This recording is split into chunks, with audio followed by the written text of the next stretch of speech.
negrita de mis pesares, ojos de papel volando, negrita de mis pesares, ojos de papel volando, a todos diles que sí, pero no les digas cuando así me dijiste a mí, por eso vivo penando.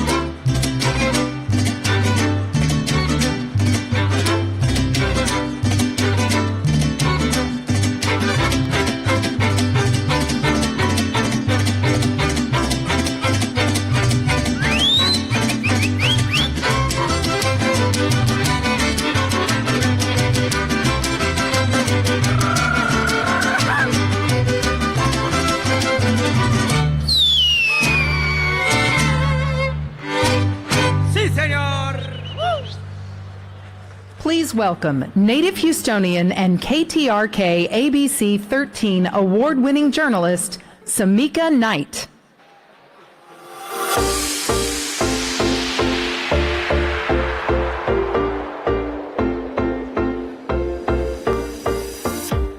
Wow! Good afternoon, everybody. I am going to ask if we could all take our seats. Shasta, I see you. Shasta, will you lead the way and take your seat, dear? Go Cougs, by the way. Yeah. Good afternoon again, everybody. Mic on? Good afternoon, everybody. That's wonderful. It is my pleasure to serve as the MC for this year's State of the City. Wow, that worked. Okay, great. I want to start by recognizing the incredible band, Diaz Music Institute, which welcomed everyone into the room today. Absolutely fantastic. Give them a round of applause.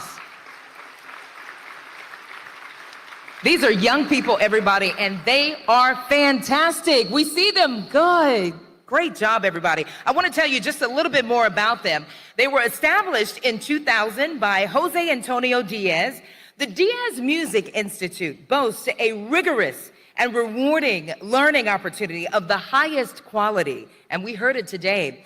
Considered to be the top Hispanic music organization of its kind, the Diaz Music Institute's innovative programming has gained interest and rave reviews all across the world while creating opportunities through the music education for so many young people, particularly in the Latinx and communities of color.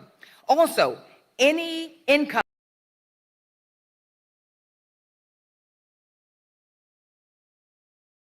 You guys are just fantastic. If you will, give them another round of applause. So wonderful. We also heard from the wonderfully talented Mariachi Imperial. I know. And now you may have noticed Mariachi Imperial is still on the stage. Well, that's because they are not quite done yet.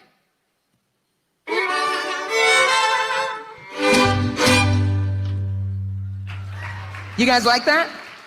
We worked on that backstage. Thank you, guys. Meantime, please enjoy another special performance by Mariachi Imperial.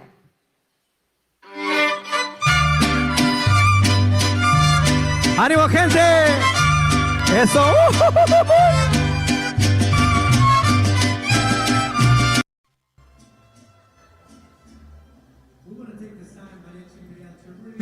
Mayor, thank you so much, muchísimas gracias for having us here today. Un aplauso para el mayor, por favor. This is one of our favorite songs. I love to sing this song. Que se llama El Rey. Dios. Now, is that you? Oh my God, what are you doing here? Hey, can you guys give a round of applause? We have Officer Alvaro Olvera. Hey, come here, man. Oh my God, look. Dude, I thought you were in Hawaii or something. ¡A menos grito que llega!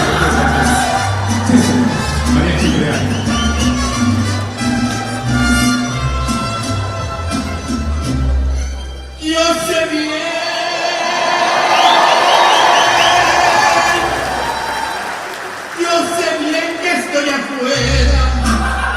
Pero el día que yo me muera, sé que tendrás que llorar y llorar. Dirás que no me quisiste, pero vas a estar muy triste y así te vas a quedar. Con dinero y sin dinero, hago siempre lo que quiero. Y mi palabra es la ley.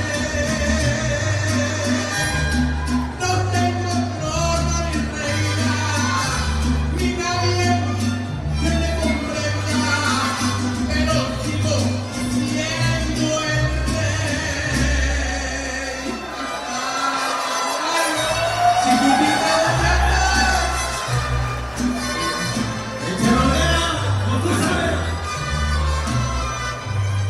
nos dejamos hace tiempo, pero se llegó el momento de volver. Tú tenías mucha razón, y hago caso al corazón, y me muero por volver. Y volver,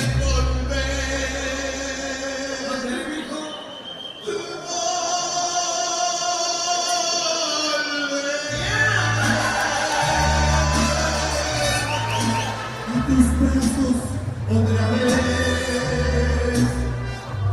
Llegaría hasta donde estés. Yo sé perder, quiero volver.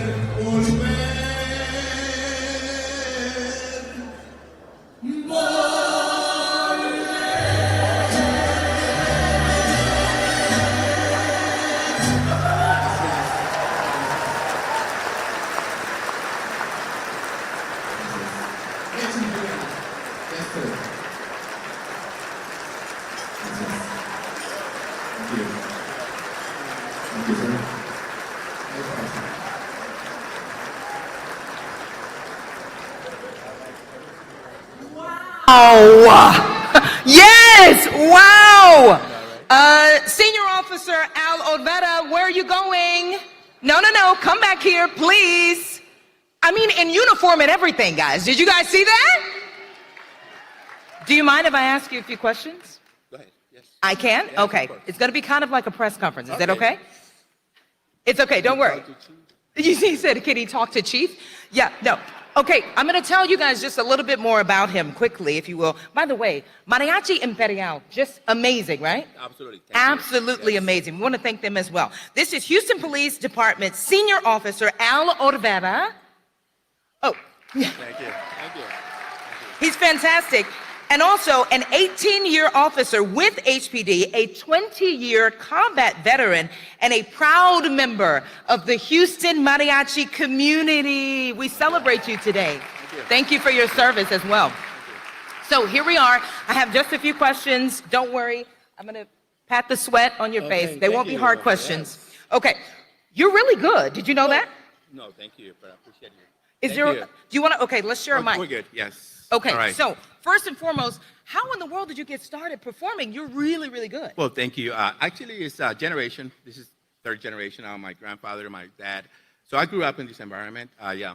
I used to play with Mariachi Imperial maybe 20 years ago. Wow. Yeah, I was a young You young guys guy are, there. you're fantastic. Oh, thank you, thank so I've you. got to ask you this too. So you have very strong, you just talked about it. You have very strong roots in the community. Just wondering if, sharing your talent with the community, does that help with community policing?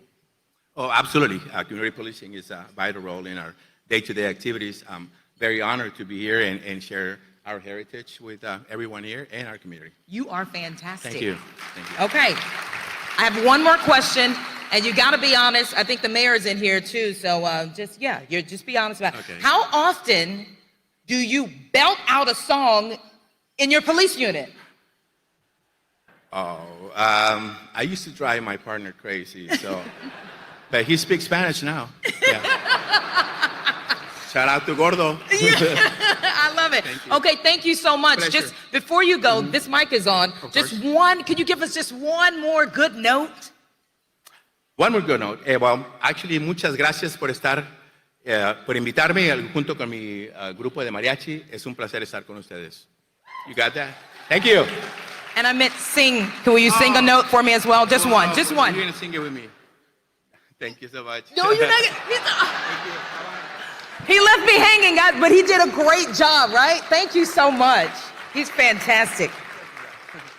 So now I'd like to ask everyone to please stand for the presentation of colors by the Houston Police and Fire Department's Joint Honor Guard, followed by the Pledge of Allegiance recited by students from the Diaz Music Institute.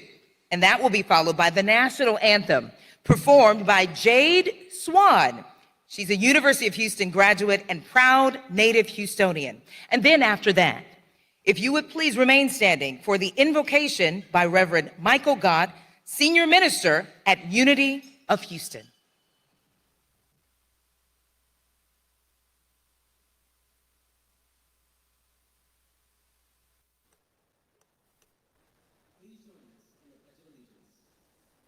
I pledge allegiance to the flag of the United States of America and to the republic for which it stands, one nation, under God, indivisible, with liberty and justice for all.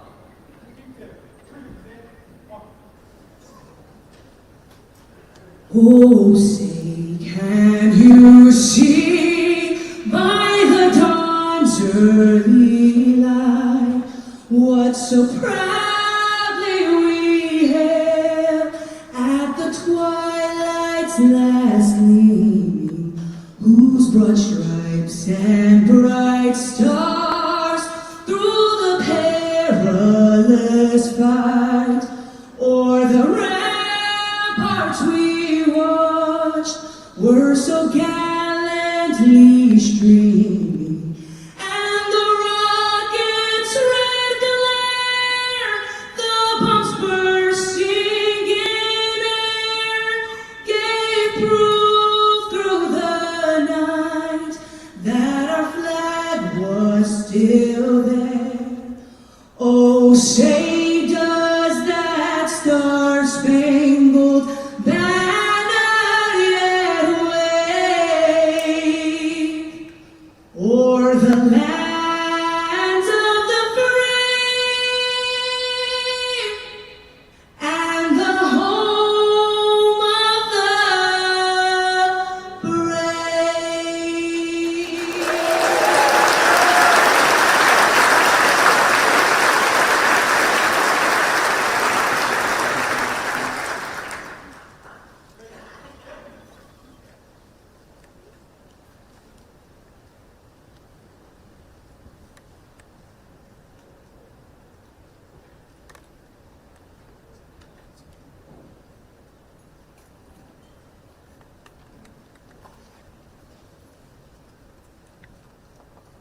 Join me in prayer. Let's close our eyes or lower your gaze. We begin with just a moment of mindful breathing, and all that means is just paying attention to the breath. Maybe taking it a little bit more slowly, a little more fully.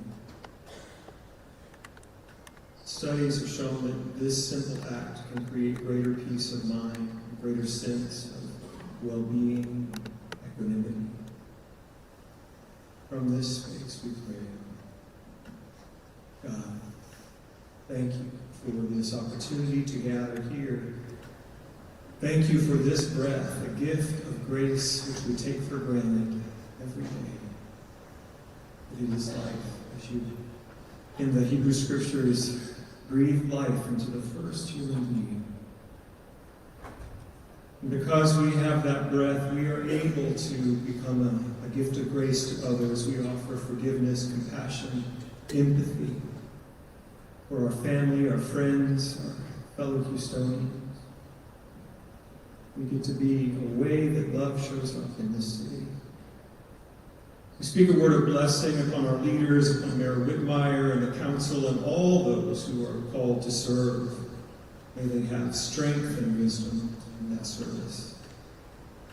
And may we all be reminded that we are a part of this. No one does this alone. Each of us carries a part that will create a better and brighter tomorrow. verse of thank you. Amen. I'm going to be joined now, you may be seated, I think. I'm going to be joined now by an amazing singer, one of the greatest in the city, an incredible artist, who's also the music and fine arts director at the University of Houston. I get to work with him every week, Mr. Kenneth Gale.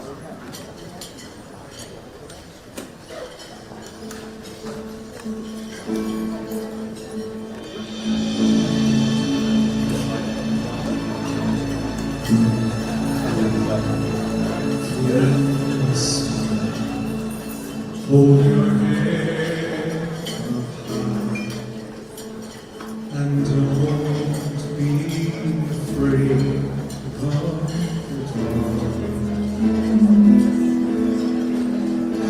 At the end of the storm, there's a golden sky and a sweet silver song.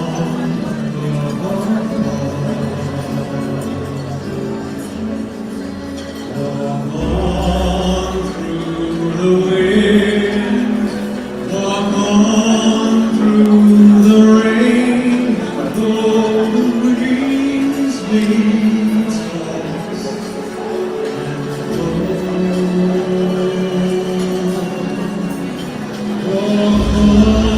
Walk on, with hope in your heart, and you'll never walk alone. You'll never walk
What an incredible Thank you guys again for being here today. The room is absolutely packed and there's so much energy in the room. Thank you again for being here. I get the privilege of bringing the news to Houstonians on ABC 13 starting at 4 a.m. So I am honored to play a role in today's event, highlighting where Houston is today and where it is heading. The State of the City is co-hosted this year by Houston First Corporation and the Greater Houston Partnership, the two organizations charged with sharing the Houston message all across the country and, of course, across the world. These two groups feel it is important for Houston to be a place that people recognize, also a place that people will want to visit, and yes, perhaps even a place where they would like to live and also to work. Well, laying the groundwork for such a city is the job of our elected officials, led by Houston Mayor John Whitmire, who, by the way, will deliver his State of the City later in the program. If I could get everybody's attention now, that'll be amazing. Now, I would like to welcome Jay Zeidman, Board Chair of Houston First, to say a few words. Welcome, Jay, now.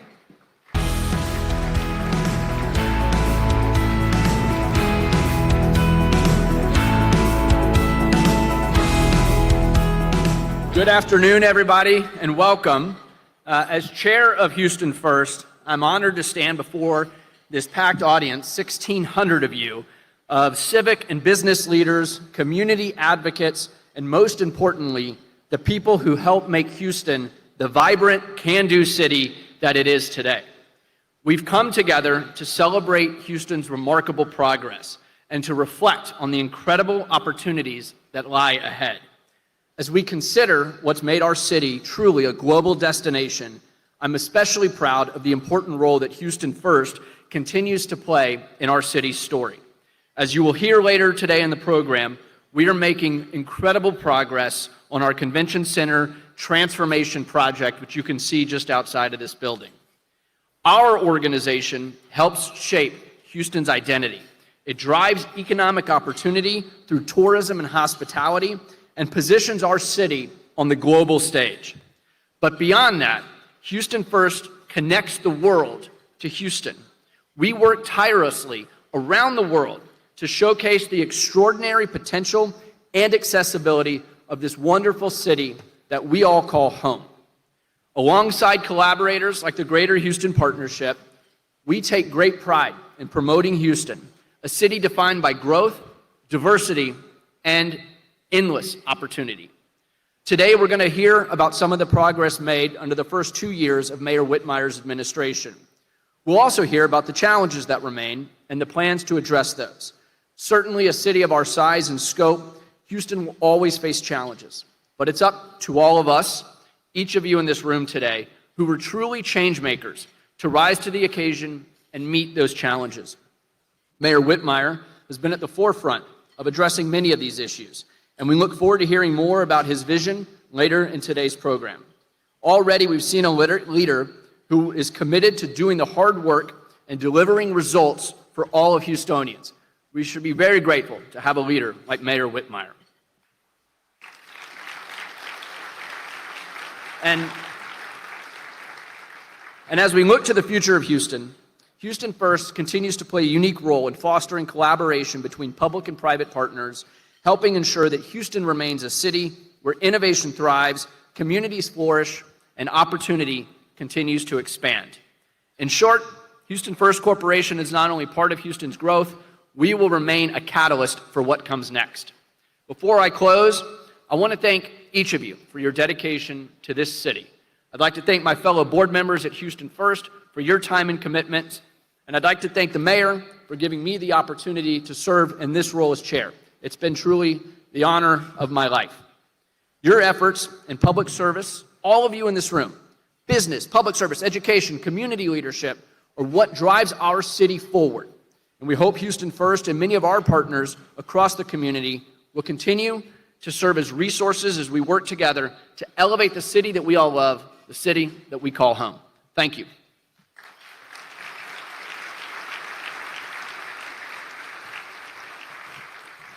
Thank you so much, Jay. Next, I'd like to ask Greater Houston Partnership President and CEO Steve Kane to offer some remarks.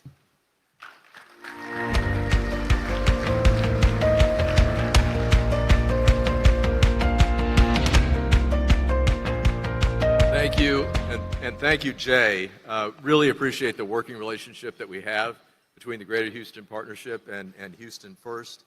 We're working seamlessly together, me and Michael Heckman, my good friend, as well as the rest of the team, to promote Houston and expand economic development for our region. We're honored to be here with Mayor Whitmire and his team to hear his thoughts on the state of our city and on the opportunities that are ahead. Mayor, thank you for your leadership and partnership with Houston's business community. One of Houston's greatest strengths is that we benefit from a bipartisan consensus in favor of private sector investment, growth, and job creation. It's not like that everywhere. I've seen this firsthand. When I was a corporate CEO, I belonged to a group that would convene us periodically, and I heard other CEOs talking about their cities. And they would say, I'm not sure my mayor wants me in this city, or my company, or my growth, or my employees. Under your leadership, Mr. Mayor, this is not that kind of city. Houston is clear about who we are. We are welcoming, we are open for business, and in today's economy, that clarity matters. Companies have choices.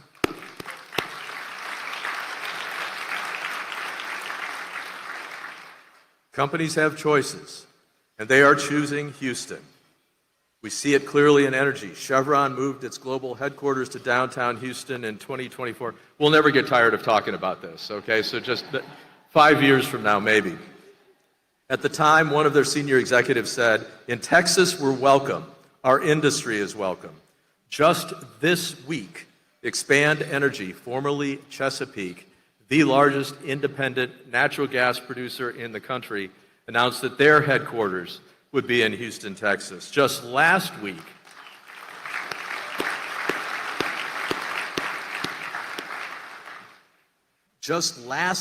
Devon Energy announced the same, becoming Houston's 27th Fortune 500 company and strengthening our position as the #3 city for Fortune 500 headquarters in the country, behind only New York and Chicago and ahead of Dallas.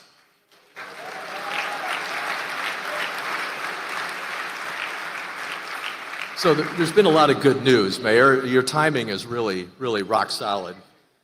And last year, the CEO of a major wind company moved her office downtown Houston from another city. Fervo, a $1 billion plus geothermal startup, is also here and also downtown. They're applying what we've learned in the energy business about oil and gas extraction to renewable geothermal energy. It's not just energy. Life sciences are growing here as well. We now have over 1,100 for-profit life sciences companies that have a presence in the Houston metro area. And that includes an announcement from Eli Lilly that they're going to invest $6.5 billion here. Advanced manufacturing is landing here too. Tesla is building a grid-scale battery manufacturing facility on the western end of the metro. Foxconn is expanding data center equipment manufacturing, and now the Foxconn suppliers are looking at Houston. Houston is helping to build the infrastructure behind AI, data centers, power equipment, and the technologies that are shaping the future, creating construction jobs, manufacturing jobs, and long-term opportunity. Houston is winning. Companies look for the assets we have in our port, our medical center, and especially in our young, diverse, and ambitious workforce. The value of our strong fundamentals, our confidence, optimism, stability, and importantly, a civic and political climate that supports growth and job creation. That's what momentum looks like. Here's the numbers. In 2024, the Houston Metro added 200,000 new residents. We added 1.25 million over the last 10 years. We're the youngest major metro in the United States, reflecting a diverse workforce that's built for the long term. Our economy also reflects this momentum. From 2021 to 2023, our GDP grew by 25% to $700 billion. Number one percentage growth in the of all the U.S. metros. We came roaring out of the pandemic. But what truly distinguishes Houston, and what is increasingly rare in this country, is our civic and political leadership. We work across sectors, across institutions, and across political differences to move this region forward. That's how Houston wins. So today is both a reflection on where we are and a reminder of what we are and continue to be, a city where business is welcome, a city where leaders come together to solve problems, a city where opportunity continues to expand for millions of people. Thank you again, Mayor Whitmire, for your leadership. Thank you again to Houston First for your partnership and leadership. And with that, Samika, I'll turn it back to you.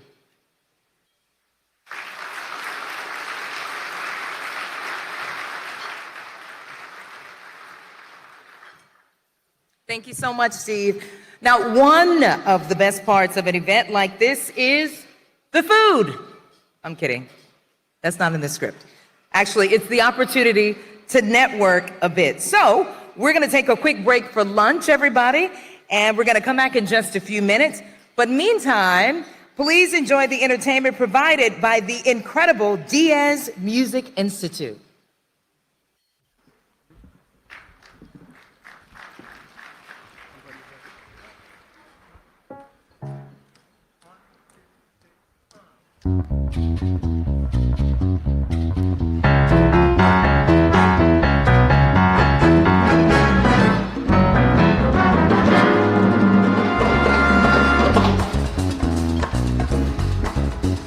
Oh yeah, yeah, yeah.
visitation from across the U.S. and internationally.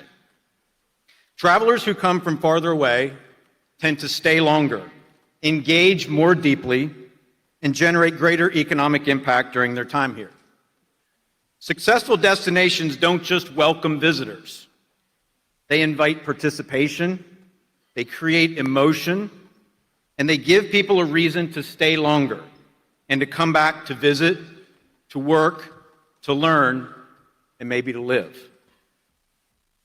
Currently, we are working on a destination development plan, and by year's end, we'll unveil a roadmap for how to further grow our reputation as a destination over the next decade. We're looking at cities around the globe and the types of attractions and experiences that will make Houston a better place to visit and to live. Make no mistake, we are already a great destination, but we can and we will be better.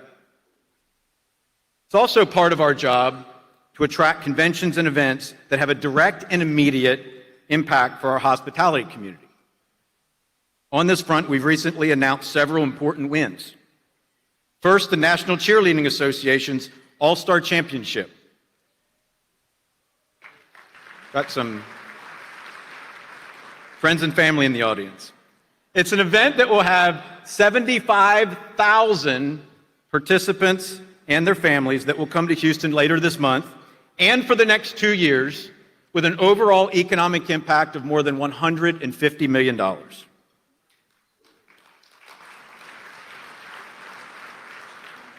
Gas Tech, a global energy event which brings nearly 20,000 attendees, including energy ministers, heads of state from all over the world, has committed to return to Houston once again in 2027. This is one of the leading conferences of its kind and draws from more than 150 countries. And a couple of weeks ago, we announced that the First Robotics, the world's largest youth organization of its kind, will continue to host its championship here through 2034. That new 7-year deal will mean another $500 million for our community.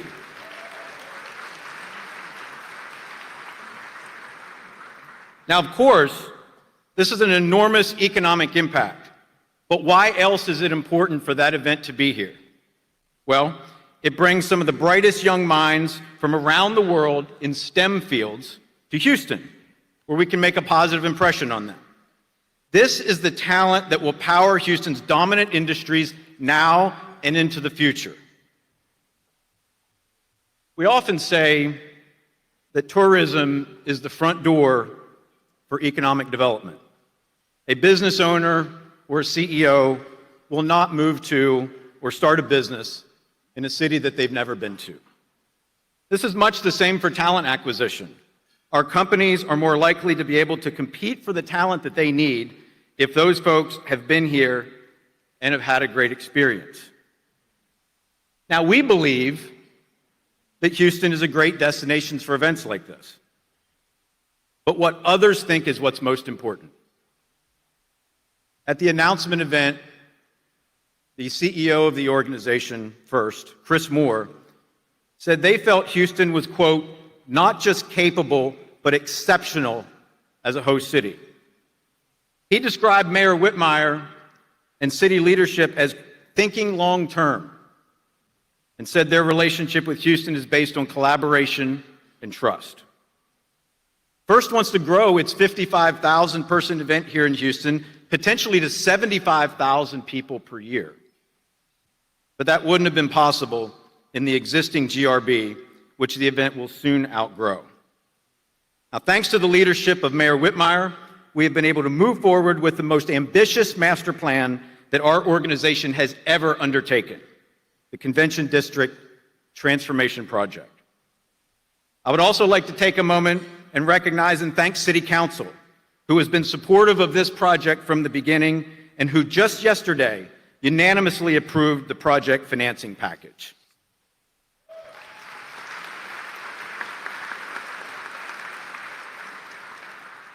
I should also reiterate that this project will not be paid with general fund dollars, but instead through state legislation that was authored by then Senator Whitmire, which provides state, hotel, and mixed beverage tax revenues.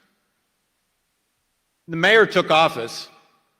He told me, Michael, get this done on time and on budget. And if you need anything from me, you just let me know. This was a similar directive that he gave to his administration to do just that. This can-do approach has produced tremendous results and has made us the envy of our counterparts across the U.S. who are also trying to take on major public projects. As evidence of that, in September 2024, at this event, I told the audience that we would break ground sometime in 2025. Well, in fact, in May of last year, we did just that. And now, just a block to the southeast of where we are today is a busy construction site where the new building will sit and where a new parking garage is currently rising out of the ground. I am proud to say that we are currently on time for all of our scheduled milestones for this billion-dollar project.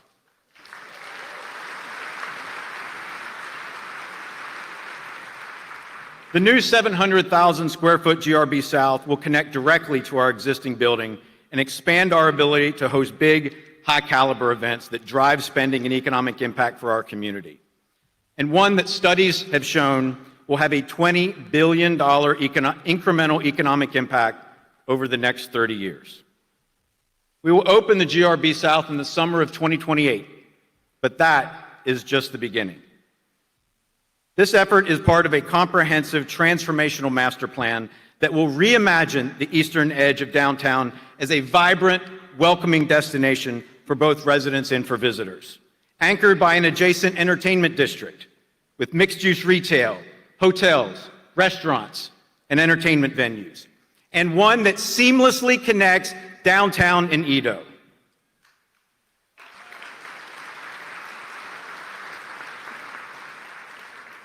This is all part of a broader focus on improvements downtown. Thanks to the efforts of Downtown Houston Plus, we will soon have a new Main Street promenade and more inviting corridors to move between sections of our urban core.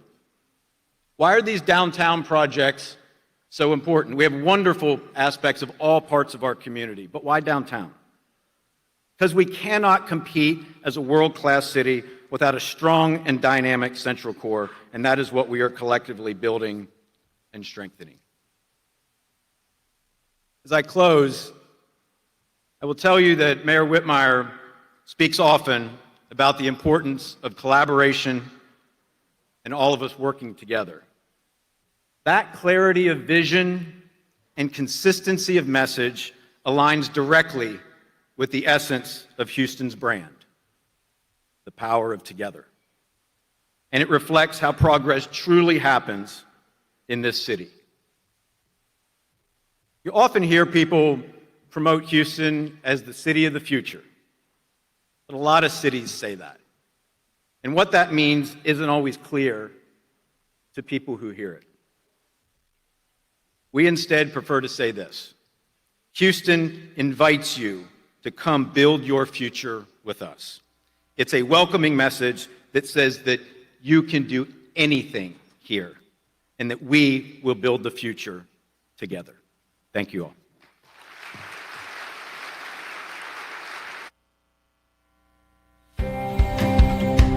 Every morning in Houston begins with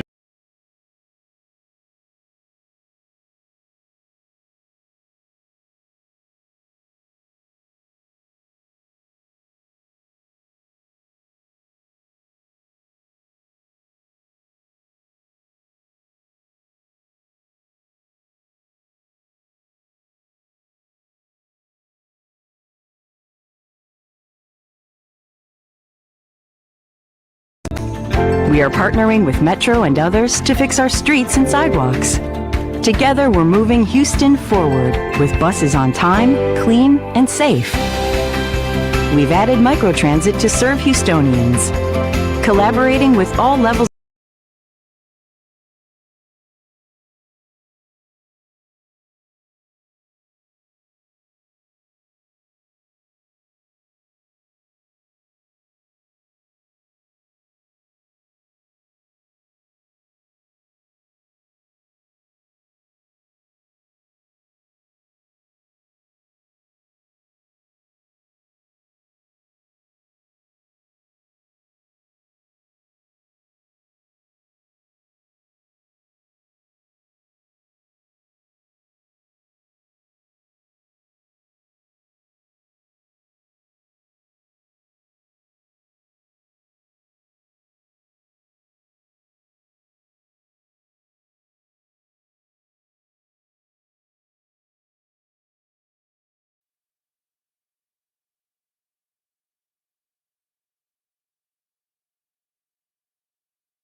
Shell, Southwest Airlines, and Verizon. Those are our community champions. Thank you so much. Also, we would like to acknowledge the corporate allies today. Thank you as well. Well, next, I'd like to welcome Houston First President and CEO, Michael Heckman, to the stage.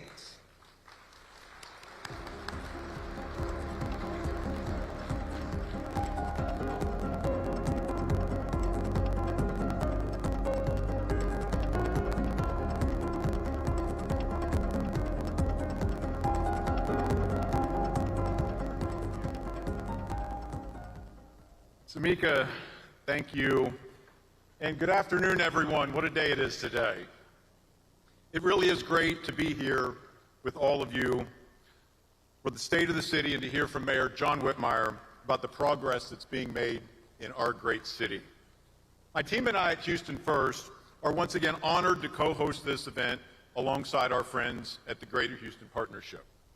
I want to take a moment to recognize the excellent leadership of Steve Kane and thank he and his team at the partnership, who we work with on numerous projects and initiatives, all for the benefit of Houston. 2026 is going to be a really big year. Every year, millions of people from all over the globe visit this city. But this year will be a special opportunity as Houston next month hosts the World Baseball Classic, and of course, this summer, serves as one of 16 North American cities to host matches for the FIFA World Cup.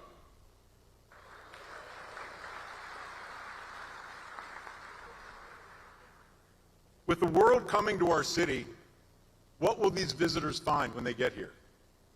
They will find a city made up of wonderful and welcoming people, the most dynamic food scene in the country, one that attracts entrepreneurial chefs from around the world who come here to start a business. They will experience 45,000 acres of parks and green space. They will find an unmatched arts community, which is receiving incredible attention, like the recent Grammy Award that the Houston Grand Opera received.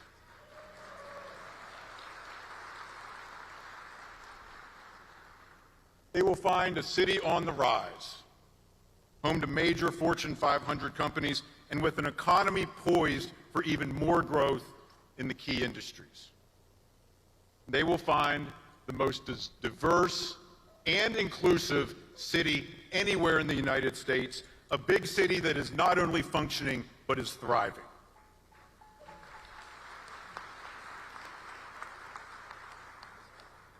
This is Houston's moment. It's our time to shine on the global stage, to show our pride and excitement for who we are and, yes, what we can be. Last year, an estimated 52 million visitors chose our city, generating billions of dollars in economic impact. They came from across Texas and the broader southern region, from every state in the nation, and from key international markets, including Mexico, India, and places beyond. This reflects the scale of our reach, the strength of our appeal, and the role our city plays on both a national and a global stage. One of our strategic priorities at Houston First is to grow our long-haul visitation from across the U.S. and internationally. Travelers who come from farther away tend to stay longer, engage more deeply, and generate greater economic impact during their time here. Successful destinations don't just welcome visitors. They invite participation, they create emotion, and they give people a reason to stay longer and to come back to visit, to work, to learn, and maybe to live. Currently, we are working on a destination development plan, and by year's end, we'll unveil a roadmap for how to further grow our reputation as a destination over the next decade. We're looking at cities around the globe and the types of attractions and experiences that will make Houston a better place to visit and to live. Make no mistake, we are already a great destination, but we can and we will be better. It's also part of our job to attract conventions and events that have a direct and immediate impact for our hospitality community. On this front, we've recently announced several important wins. First, the National Cheerleading Association's All-Star Championship. Got some friends and family in the audience. It's an event that will have 75,000 participants and their families that will come to Houston later this month and for the next 2 years, with an overall economic impact of more than $150 million.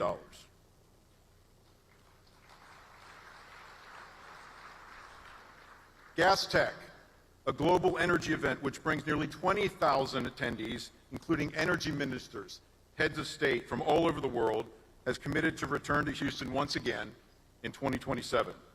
This is one of the leading conferences of its kind and draws from more than 150 countries. And a couple of weeks ago, we announced that the First Robotics, the world's largest youth organization of its kind, will continue to host its championship here through 2034.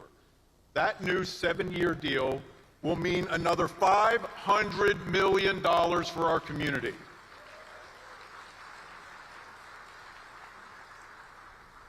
Now, of course, this is an enormous economic impact, but why else is it important for that event to be here?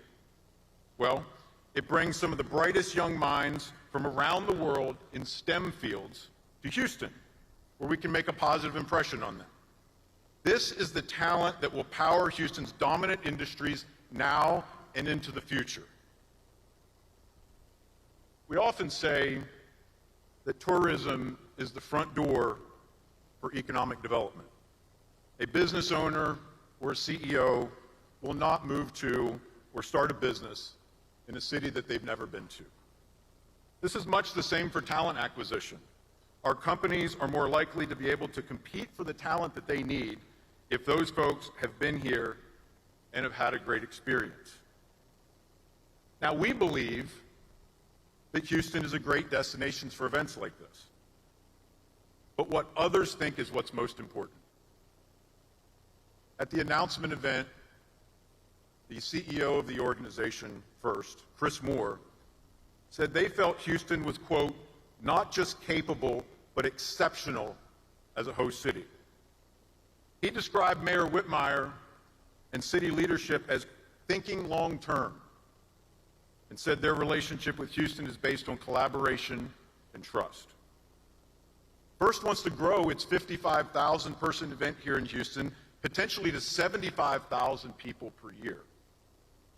But that wouldn't have been possible in the existing GRB, which the event will soon outgrow. Now, thanks to the leadership of Mayor Whitmire, we have been able to move forward with the most ambitious master plan that our organization has ever undertaken, the Convention District Transformation Project. I would also like to take a moment and recognize and thank City Council, who has been supportive of this project from the beginning and who just yesterday unanimously approved the project financing package.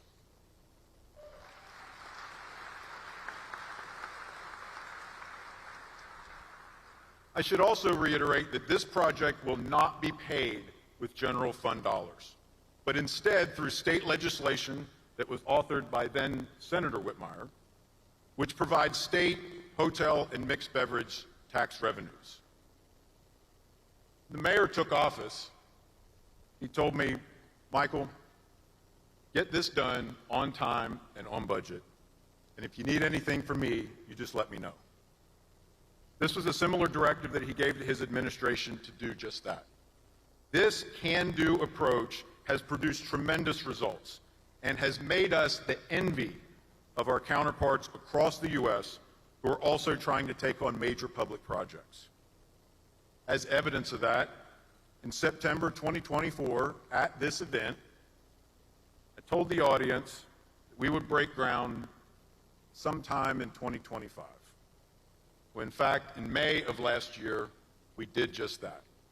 And now, just a block to the southeast of where we are today is a busy construction site where the new building will sit and where a new parking garage is currently rising out of the ground. I am proud to say that we are currently on time for all of our scheduled milestones for this billion-dollar project.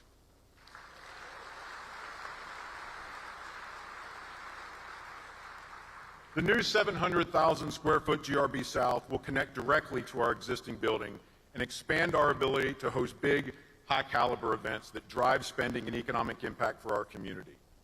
And one that studies have shown will have a $20 billion incremental economic impact over the next 30 years. We will open the GRB South in the summer of 2028, but that is just the beginning. This effort is part of a comprehensive transformational master plan that will reimagine the eastern edge of downtown as a vibrant, welcoming destination for both residents and for visitors, anchored by an adjacent entertainment district with mixed-use retail, hotels, restaurants, and entertainment venues, and one that seamlessly connects downtown and Edo.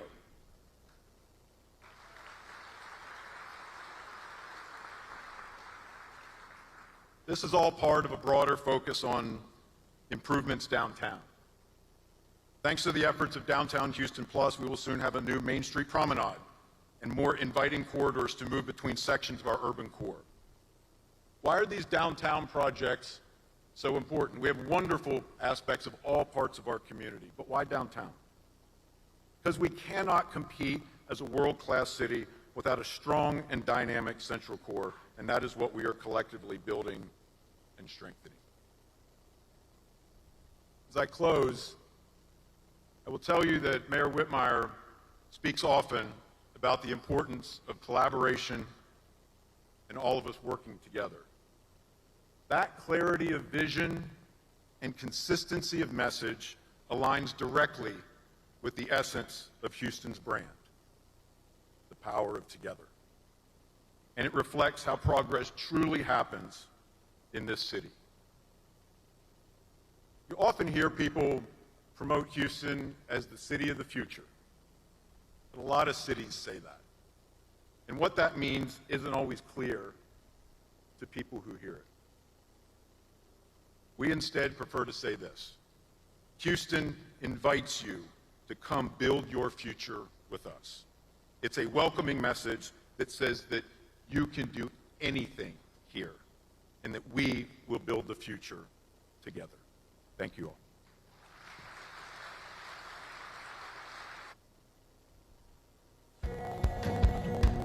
Every morning in Houston begins with people on the move. Families, workers. That is what makes our city work.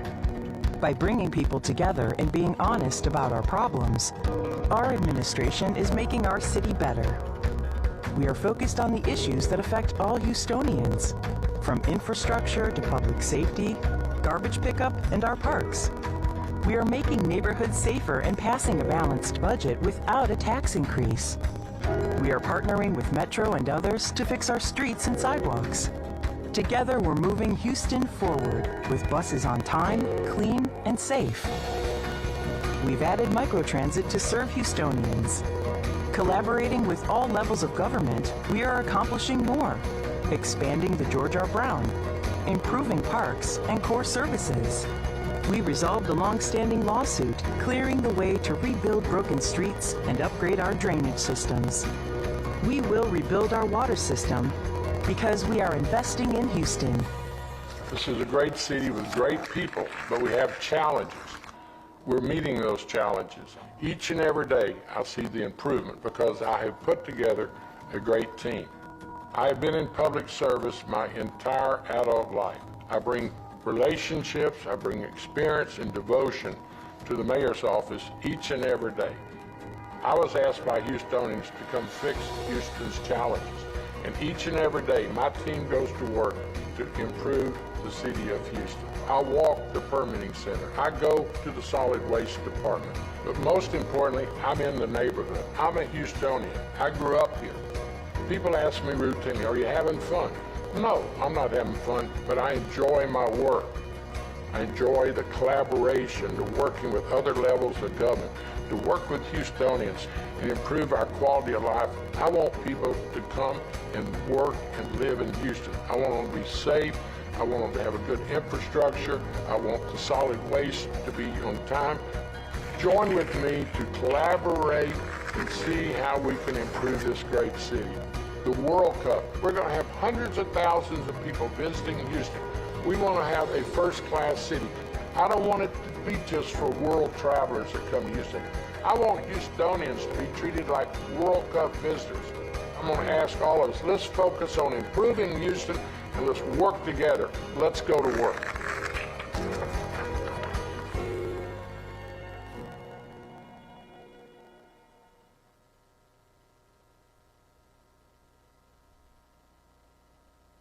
Please welcome Judge Victor Trevino III and Texas State Representative Ana Hernandez.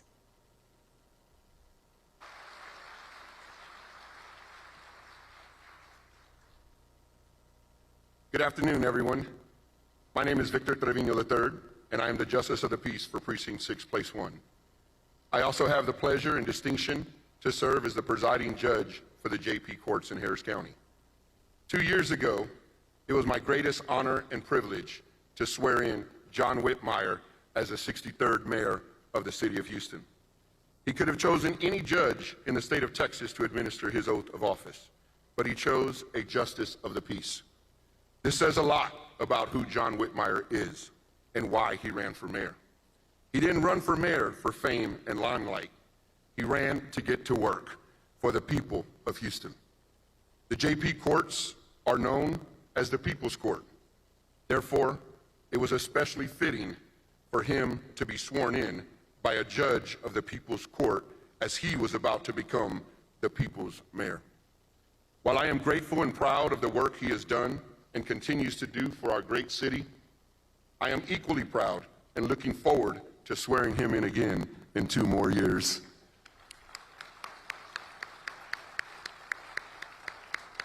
And now to introduce our great mayor, my better half, State Representative Ana Hernandez.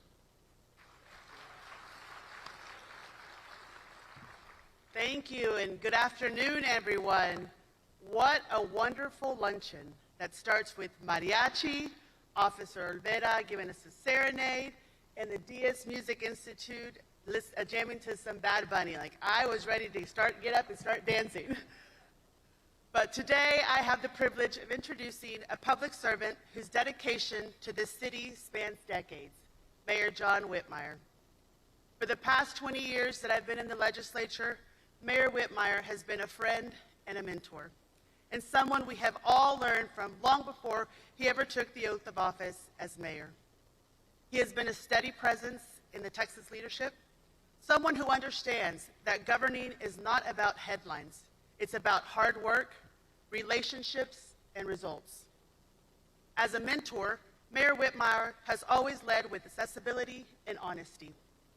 As a legislator, he brought institutional knowledge and an unwavering respect for the community that we serve. And as mayor, he has brought these same values to City Hall. Over the past 2 years, Mayor Whitmire has focused on public safety, strengthening relationships with state and regional partners, and grounding his administration in accountability and service. His vision for Houston is clear: a city that is safe, fiscally responsible, and prepared for the future. Just as importantly, he has led with a steady hand during challenging moments, reminding us that leadership is not about volume, but about direction. Mayor Whitmire's legacy has already taken shape, not just in policies or programs, but in tone.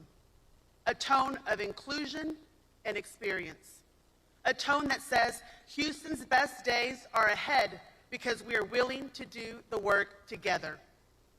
And as an immigrant, it means so much to me to see the diversity in his administration, reflective of our city's strength, which is our diversity. Today's State of the City is not just a report, it's a reflection of a leader who deeply believes in this city and the people who call it home. Ladies and gentlemen, please join me in welcoming a man who has dedicated his life to public service, who continues to lead with purpose and perspective, and who remains committed to moving Houston forward. Please welcome Mayor John Whitmire.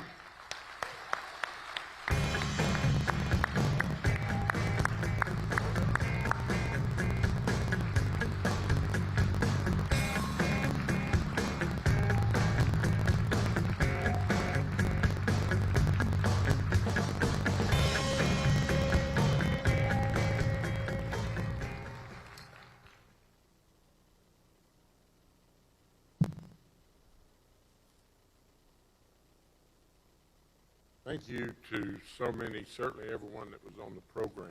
I always like to give inside stories. You know how Officer Alabama became a part of our program? I was going to the World Cup last July, going in the west side of NRG Stadium, and the U of H mariachi band was there entertaining our guests. I witnessed this officer on duty walk up and ask for the microphone. We were spellbound by the inclusion and that community engagement that we all desire. By the time I got into the VIP room, my details said that he'd got in trouble with his sergeant that told him that's not his duty. Well, you've heard a lot about me today. What do you think I did? I said, get him in the VIP room. He will be on my State of the City program. I'm so proud. And he's just one of the thousands of police officers that are engaging in our community. And you know what? You're going to see me smile a lot today, because I have a lot to smile about. First of all, I want to smile because I'm not giving the state of the city of New York, LA, or Chicago.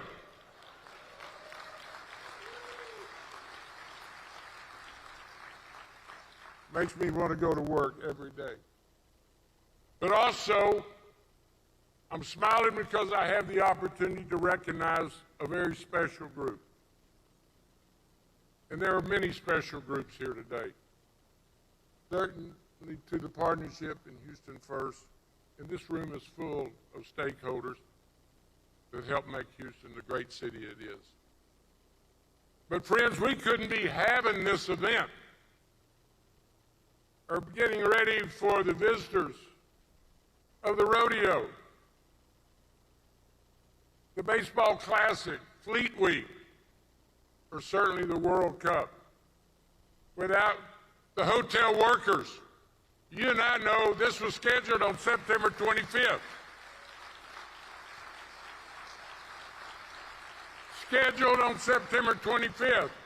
I was so ready, and I've been ready each day leading up to this. But when I was running for office, I met the members of Unite Here. They told me they made $14 an hour in a city-owned facility. I said, no, that will not be allowed under my administration. They were forced to go on strike for 40 days. I've asked them to be my guests today. Willie, Gonzalez, and some of your leadership, please stand. Please recognize them.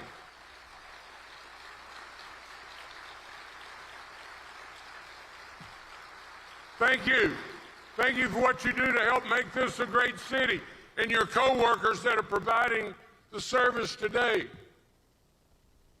As I mentioned, I like to give inside real people stories. I actually picked the song today, You'll Never Walk Alone in Houston, Texas. And these workers knew they would never walk alone because I was down at City Hall working. And every politician in town was over here taking photo ops with them. But I had their back covered and they knew it. You know how we solved it? I explained to Hilton, which is a great American corporation, that we were going to build another convention hotel with the development and expansion of George Brown. And I sure hoped they were going to be on the list that we considered.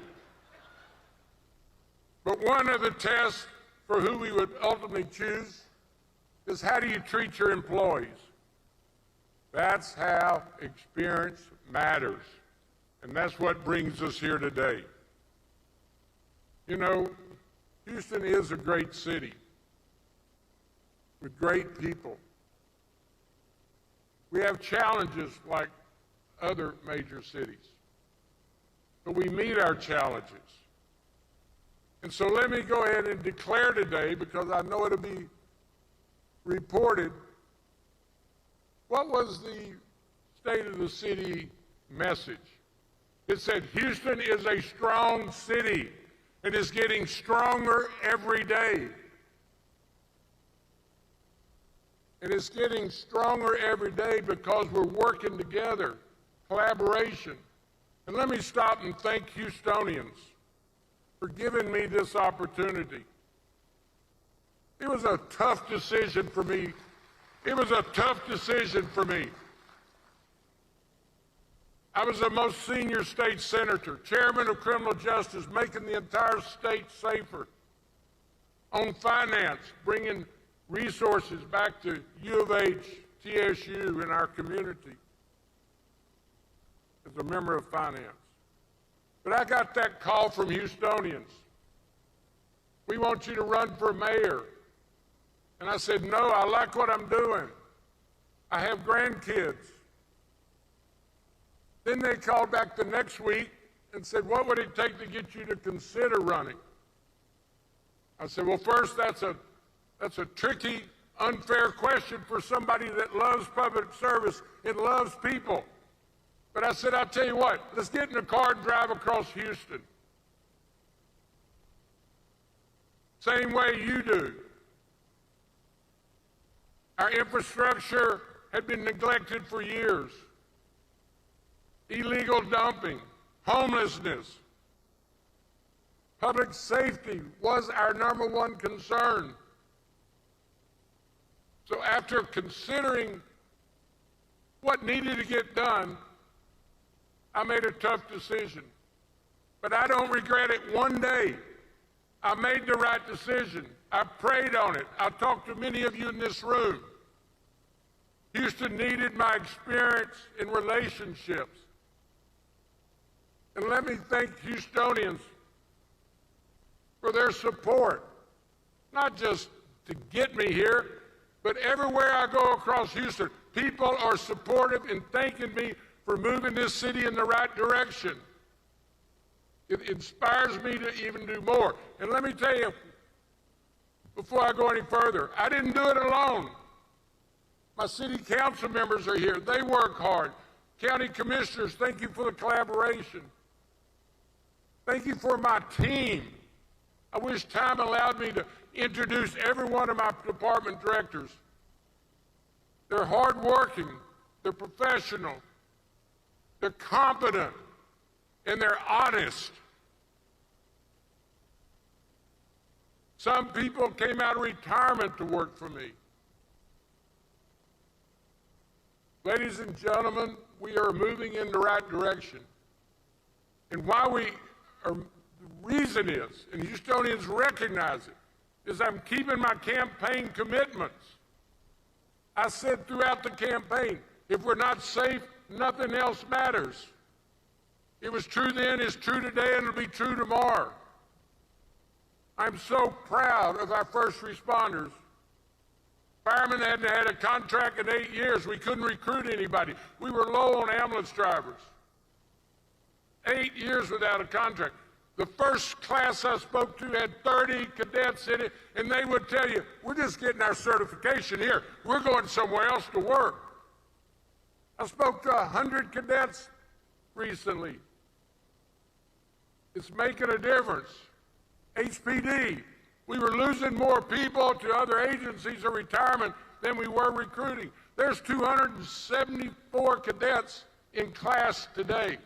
You saw some of the outstanding people.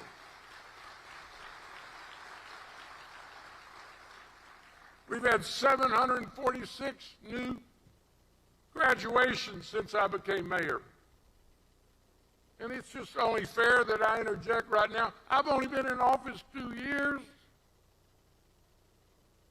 Some of my critics have been in office 6 years. That's fine. A little criticism is not mad. It motivates me. But the praise coming from across Houston keeps me fired up. I go alone in my pickup to have dinner across Houston. All communities. I'm hearing the same thing. People are feeling that morale. They're seeing the streets being repaired. When we were sworn in, 1,900 broken water mains. You know, I grew up in Houston, went to Waltrip High School, U of H. Many of us can remember where the streets were not in that condition. Broken water mains were not the issue. We felt safe. So our city is strong and getting stronger, and when they go to print, maybe they will be accurate and say, my vision, Whitmire's vision, shared by everyone here and across this great city, is a city that works, a city that the public can depend on to be responsive, not waste their tax dollars, and be honest. No conflicts of interest, corruption. The mayor's commitment to not raise taxes until we eliminate waste, duplication, conflicts of interest, and corruption. And ladies and gentlemen, I still run across it, and I turn in that corruption and conflicts of interest into the authorities. We're moving in the right direction. Now that infrastructure that we care so much about, got an outstanding public works director. Let me give you another little insider. He's an attorney. The city ordinance says you have to be an engineer to head public works, but he was a can-do person. I knew he could get the job done. Hell, he has 300 engineers that work for him. We got to use some common sense. We want to get things done. We're going to pave 1,000 road miles this year. Spend $500 million on drainage and road improvement.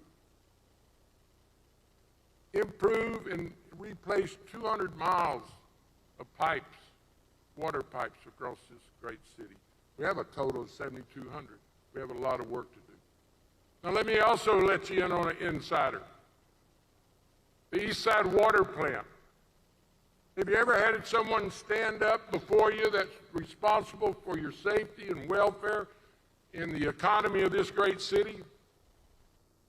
Our water treatment plant that furnishes 60% of Houston's water was built in 1954. It's just this side of Galena Park. If you visit it, it looks like it was built in 1954. It furnishes the water to all the petroleum chemical plants. We have to do something about it. And it's a good time for me to go ahead and talk about working across the aisle. I had a reputation in Austin of getting things done by not making it personal. We can disagree with some of our fellow officials, and I strongly disagree with some of the leadership. But you don't have to be disagreeable, because if somebody wants to work with me to fix and improve Houston, I will go anywhere, anytime. We don't have time for politics.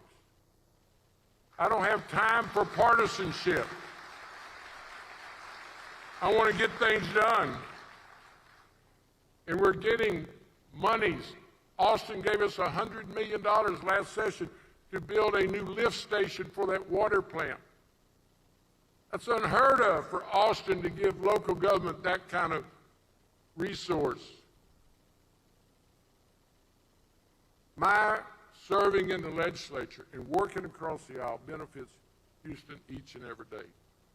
Like $18 million in the budget for Houston City Parks. Thank you, Armando Wally, who's on the conference committee. But let me go ahead. Thank you to our county commissioners. The collaboration of working in parks that they serve, and it happens to be in the city of Houston. We're putting lots of resources into our parks.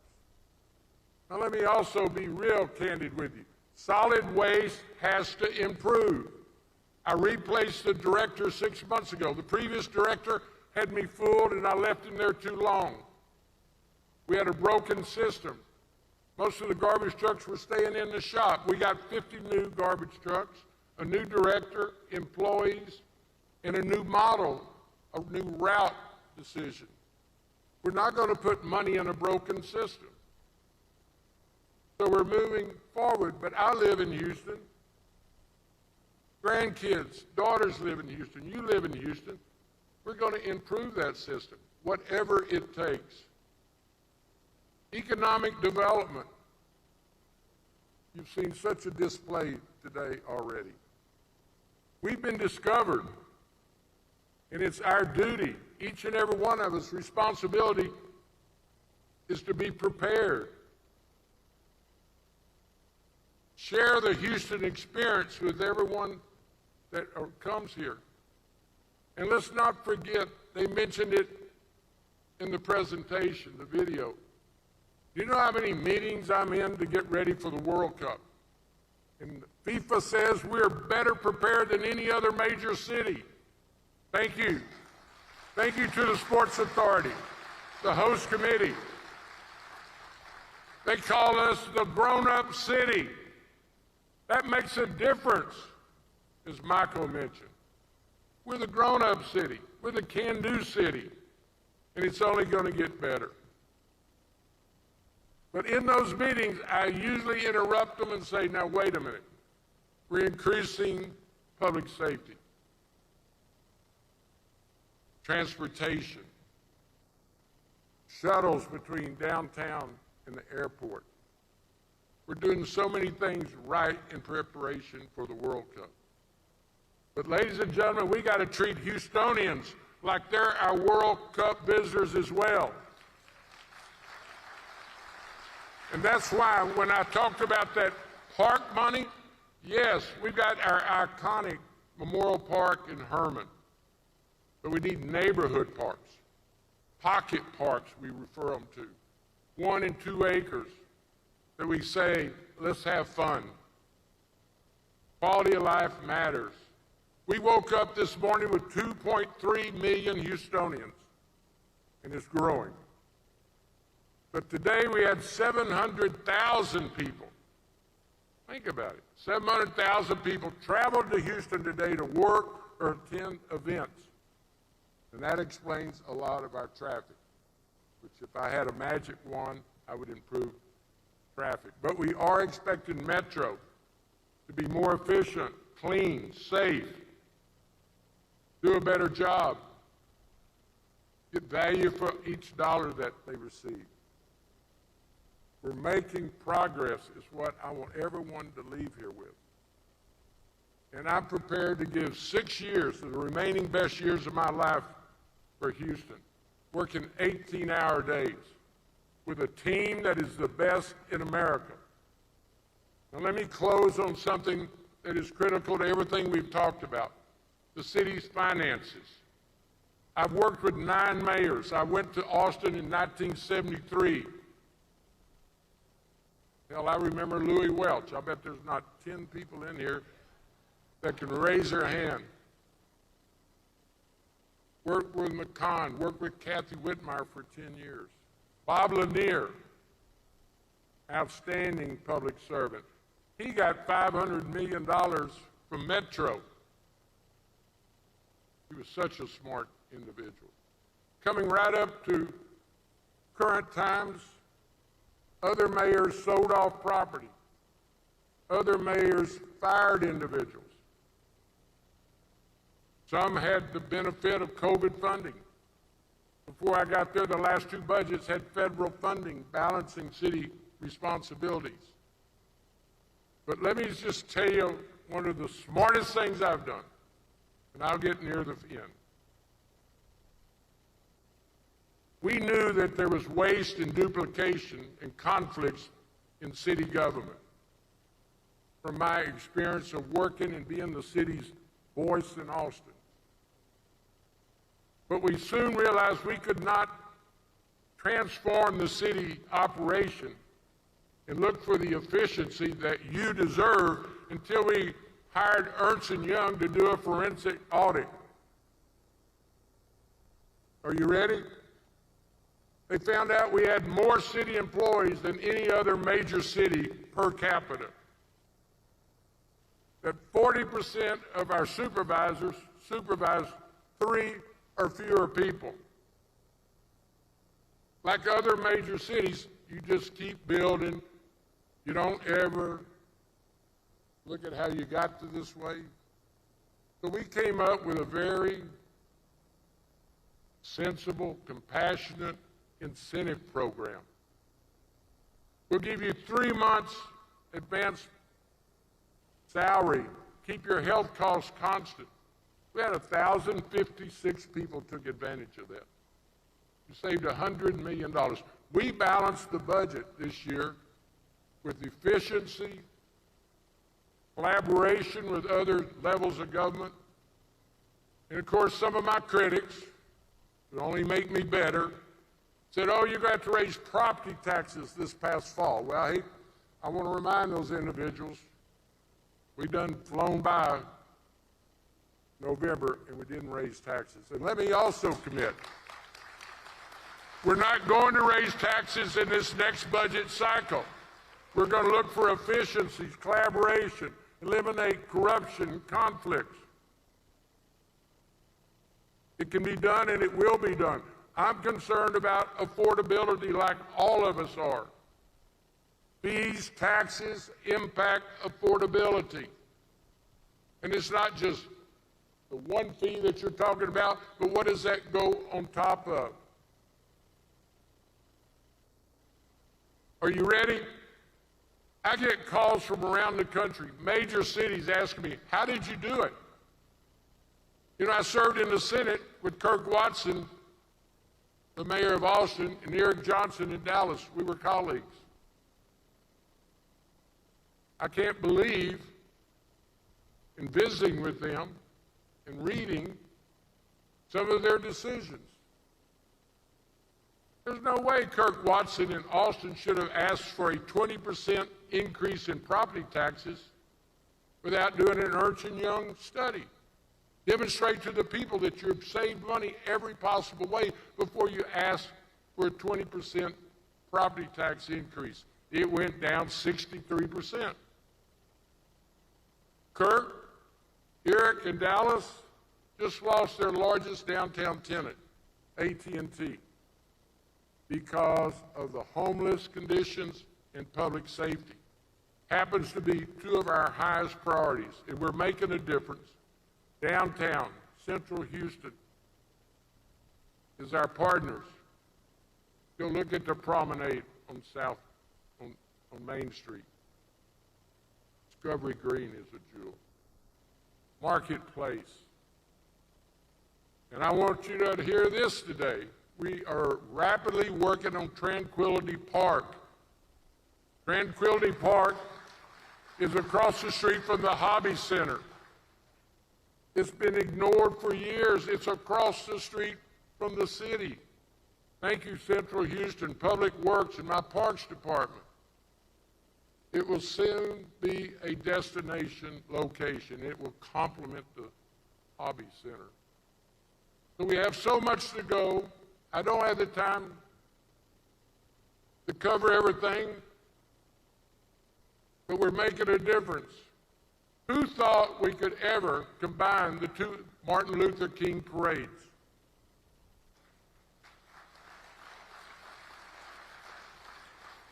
I was told when I got there 2 years ago, don't go there, Mayor. Other white mayors have tried. Black mayors couldn't get it done. The city of Houston allows the 2 parades by permitting. Each parade costs HPD about $300,000 to provide safety. The neat thing is, I just want to get things done. I'm not even worried about the next election. So I called in the stakeholders and the sponsors, proud organizations, the Black Heritage Society, the Martin Luther King Grande Parade. And I said, okay, my friends who I've known as a senator for years, we're going to have one parade this year. You need it for our safety. You can't have a parade for the same purpose in downtown and one in midtown at the same time. Made no sense. And you can't believe, remember I told you when I started, the support I've got across Houston and the thank yous. The African American community is so excited because I merged those institutions. And the theme was Dr. King was all about unity. What a better way to honor Dr. King than to bring people together. So let me just tell you, I'm fired up.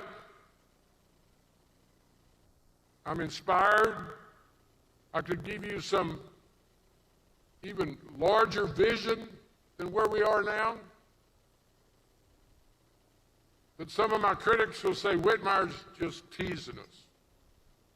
Well, I got some witnesses in this room. I'll tell you, I'm not a tease, okay?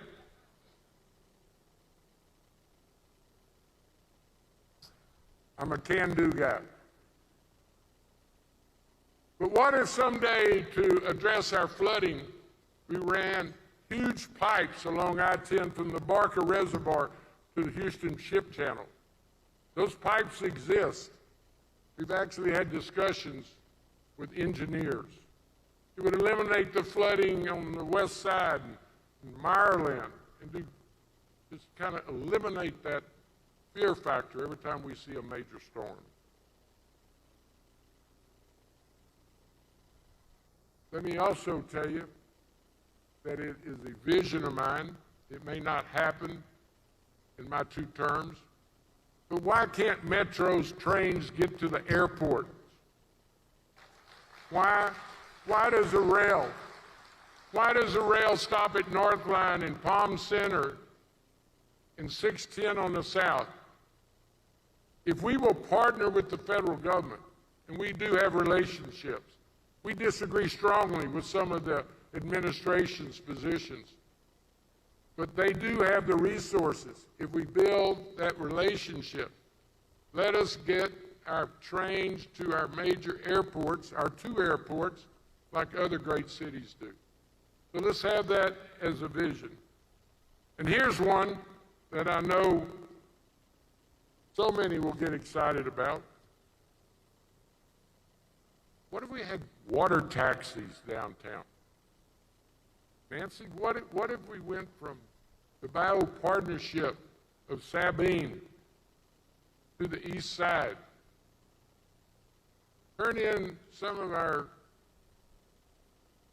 untapped resources and assets, and you could get on a water taxi downtown to go to the Astro game or the east side. Those are just things that we are. It ain't a tease. It's going to get done. It may not get done in the next 6 years, but we are actually meeting on these projects as I stand before you. And I would love to keep talking to you. I'm fired up. People say, why did you leave the Senate? Because I love Houston more, and it would be a sin to waste my experience, relationships, and the can-do attitude. Thank you, ladies and gentlemen. I got to go to work.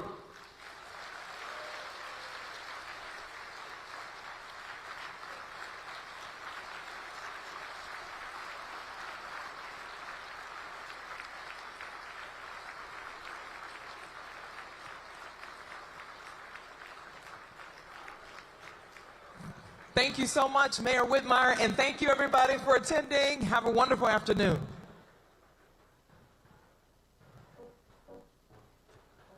Thank you for attending today's State of the City. Have a great afternoon.